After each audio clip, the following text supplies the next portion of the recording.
Maraming salamat sa inyong lahat sa pagdalo niyo dito sa event na ito. Yun nga lang, hindi po nakarating yung ating dapat parangalan except yung sa anak ni Colonel Monggao, no? Anyway, bakit kami nandito at bakit patuloy ang aming laban, no? May nagtatanong nga sa akin, no? Ilang beses lagi yan tinatanong, "Sir, retired ka na?"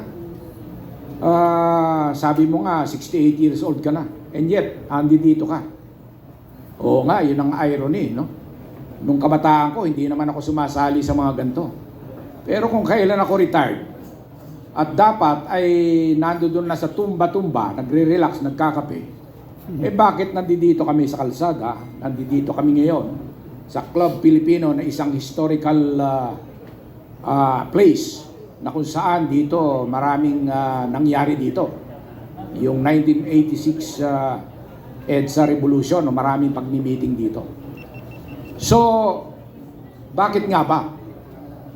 Dahil ayaw namin, nabanggit kanina ni Captain Ray, no, Baleros, na isang beses lang tayo mabubuhay sa mundong ito.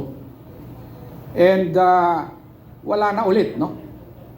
So, hindi namin maatin na pag nawala kami dito sa mundong ito, yung mamanahin ng aming mga anak, ng aming mga apo at mga apo ng ating mga ay wala nang Pilipinas. No?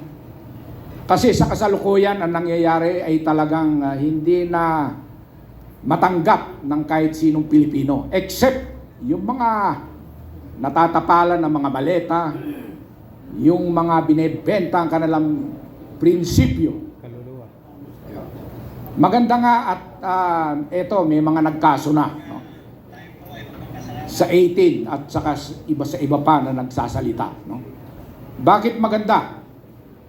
Dahil eto na lang ang paraan para mailabas yung mga ebidensya. Matuwa po tayo. Nag-file na si former Senator Trillanes. Maganda. Sa comment ko nga doon, maganda yan. Nag-file na rin si Secretary Ed Año. Actually, si Secretary Ed Año, mista ko yan sa Academy. Talaga namang mahusay na ano yan, na officer. Ang comment ko lang doon, maganda at nag-file dahil doon malalaman natin ang katotohanan. Kasi pagdating sa korte, lalabas po kung sino nag-deliver. Meron pa yan mga video, hindi lang po picture yan, no? Maraming ebidensya na ilalabas yung 18 sundalo na yan. Kaya discharge man sila honorably or dishonorably o nag-retire ng maayos. Ang mahalaga yung katotohanan. Yung iba nga dyan, nagsasabi na imbis na imbestigahan, hinahanapan ng butas. Gumagamit pa ng statistics, ng mathematics, na imposible raw. Dahil ilang delivery raw yan, kung 800 billion. Hindi naman sinasabi nung mga Marines na yon, ang total ng dineliver nila ay 805 billion. Hindi naman. Ang sinasabi nila, ang pinapatotohanan nila, ay yung mga dineliver nila. Kung ilang maleta. So yun po ang pinapatotohanan nila kung ilan yon. So para malaman ang katotohanan, tama po yan. Sa kaso, lalabas. Sa hustisya o sa korte, lalabas po yan.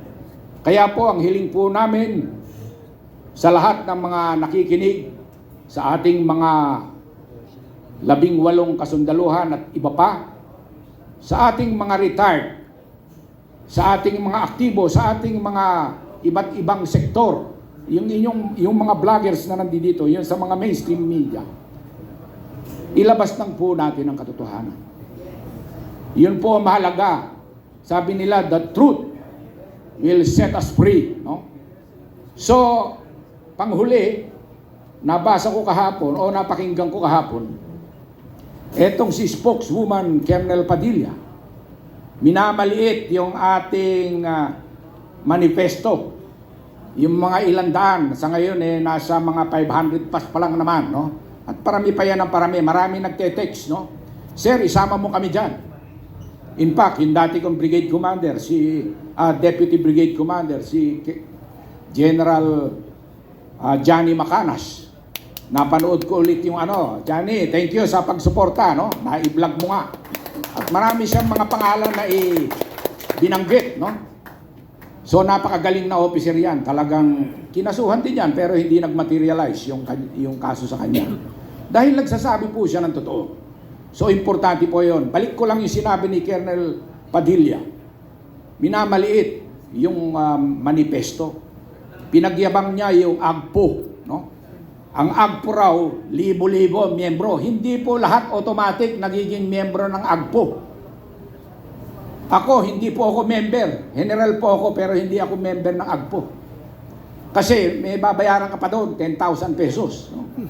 Pero ang hamon ko sa kanya, sabi ko, yung pumirma sa AGPO, mga opisyal yan ng AGPO.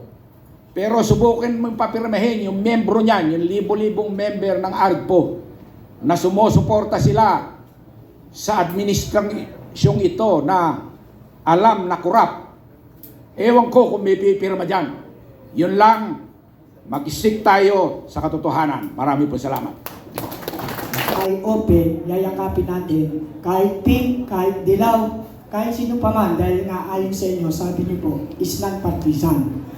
Parang nakakalito po yun kasi paano po natin yayakapin ang mga magnanakaw? Paano po natin yayakapin sila na sinasabi nyo walang kulay-kulay pero yung mga kulay nila ay kulay ng magnanakaw? Ito po ay nagbibigay ng kalituhan sa isang katulad ko na leader na nakikipaglaban dahil ako po ay naniniwala Brother, yung tanong. Hindi, pinapaliwanag ko po.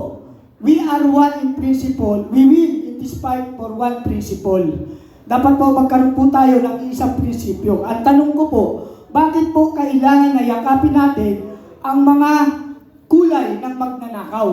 Nasa prinsipyo po natin, galit nga po tayo sa korupsyon. Bakit po natin isasama ang mga dilawan, biklawan, at magsasama-sama tayo? Paano po yun? Parang nakakalito po yun dahil ako po ay may mga tao at nagtitiwala bilang isa din na po akong leader. Ang prinsipyo ko po, hindi ko po iyayakapin kahit kailan ang mga kulay ng magnanakaw.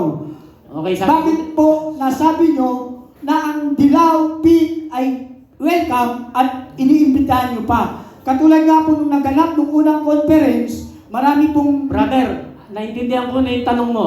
Sasagutin ko na para hindi tayo Sige. humaba. Sagutin Sasagutin ko po. na. Sasagutin ko na. Una, kung nakikinig ka kanina, sinabi ko, ang United People's Initiative ay nabuo na kasama lahat ng kulay. Binuo ito ni General Romy Pukis. Bago ko magpatuloy, ito intindihin mo.